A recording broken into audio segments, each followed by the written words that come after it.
ni COMELEC Chairman George Garcia ang paratang na pamumulitika ang dahilan kaya nakansela ang Certificate of Candidacy ng kumakandidatong kongresista na si Mayor Marcy Teodoro. Yan at iba pa sa pagbabalita ni Mon Gualvez. Nag-inhibit na si COMELEC Chairman George Garcia sa disqualification case labas dati niya naging kliyente na si Marikina Mayor Marcy Teodoro. Kasunod ito ng desisyon ng COMELEC First Division na kanselahin ang Certificate of Candidacy ni Teodoro sa pagkakongresista dahil biguro siyang patunayang isang taon na siyang residente sa unang distrito bago ang eleksyon. Pumalag naman si Garcia sa pahayag ni Teodoro na posibleng bahagi lang ito ng political maneuvering.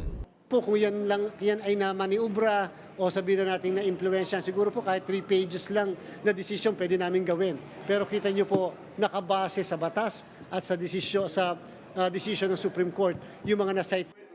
Paglilinaw naman ng COMELEC, pwede pang maisama ang pangalan ni Teodoro sa balota para sa 2025 elections. Hanggat may motion for reconsideration ay hindi tatanggalin, hindi maaalis ang pangalan ng isang kandidato sa listahan